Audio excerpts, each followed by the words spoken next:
You know what's strange? Some of the most perceptive and emotionally intelligent people you'll ever meet didn't develop those abilities in calm, safe environments.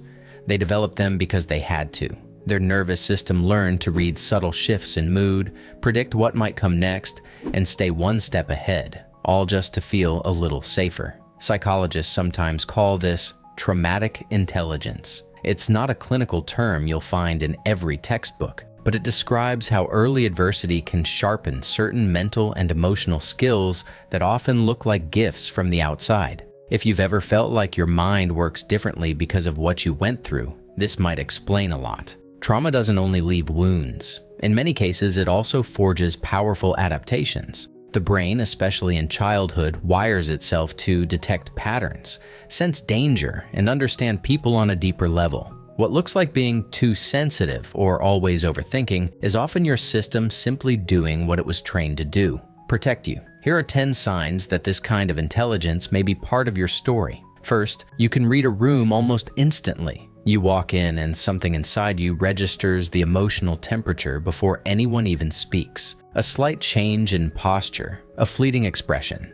the way someone avoids eye contact. Most people miss these details. For you, they stand out clearly. This isn't mystical intuition. It's pattern recognition built from years of needing to scan your environment for safety. Second, you feel deeply attuned to other people's unspoken needs. You notice when someone is carrying something heavy, even if they smile and say they're fine. You pick up on small shifts in energy or tone that others overlook. This kind of hyper-empathy often develops when you had to track the emotional states of those around you growing up. Your system learned to feel others because staying aware made things more predictable. Third, you handle pressure differently. When chaos breaks out, something in you often goes calm and strategic instead of freezing. You assess, adapt, and move forward. Early exposure to adversity can create what researchers call stress inoculation. Your nervous system got used to high-stakes moments, so now it knows how to stay functional when others feel overwhelmed.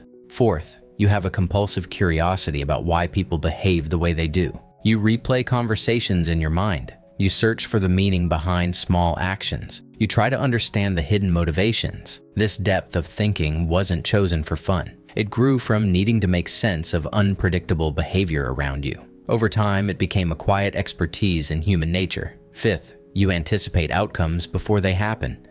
You often sense how a situation might unfold based on subtle cues. This forward thinking isn't just anxiety. It's your mind running simulations to prepare, a skill sharpened by environments where being caught off guard carried a real emotional cost. Sixth, you have a strong sense of self-reliance. You tend to solve problems quietly on your own rather than waiting for help. When support wasn't consistently available early on, your brain learned to turn inward for resources. This independence can feel like quiet strength. It gives you a grounded calm in the middle of uncertainty, even if it sometimes makes asking for support feel unfamiliar. Seventh, you experience emotions with unusual intensity. Music, art, stories of injustice, or even small acts of kindness can hit you on a visceral level.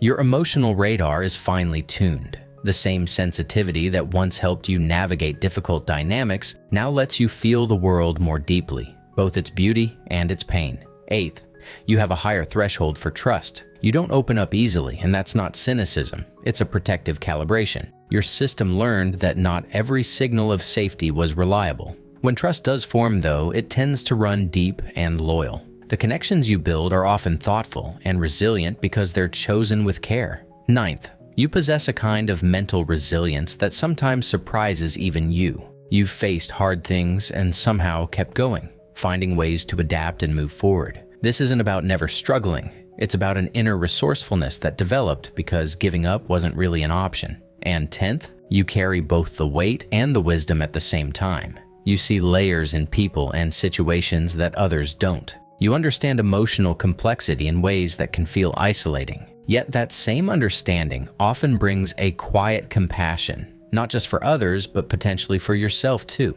Here's where the perspective begins to shift. These traits aren't random quirks or signs that something is wrong with you. They are intelligent adaptations. Your mind and nervous system responded to early circumstances by developing sharper perception, deeper empathy, strategic thinking, and inner resourcefulness. What once served as survival can now become a source of real strength, insight, and meaningful connection, especially when you learn to work with it gently instead of letting it run on autopilot. Of course, these skills often come with a cost: constant inner scanning, emotional exhaustion, or difficulty fully relaxing into the present. But the solution isn't to shut down your awareness, it's to add boundaries and compassion, to notice without absorbing everything, to use your insight without letting it exhaust you. You can still read the room, but you don't have to carry its tension. You can feel deeply without needing to fix every emotion you sense. You can anticipate problems without living in constant preparation mode. When you start honoring both the gift and the weight of this intelligence, something softens. The sharpness remains, but it becomes less of a burden and more of a quiet tool. You begin to see that your past didn't just wound you. In its own difficult way, it also equipped you with a rare kind of understanding. You're not too sensitive. You're not broken for noticing so much. You developed a form of intelligence that many people never need to build, because life asked more of you early on. If these signs feel familiar, know that you're not alone.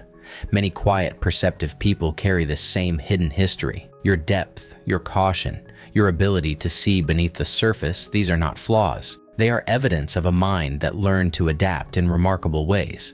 Take a moment today to acknowledge how far that adaptive intelligence has carried you. It deserves recognition, and so do you.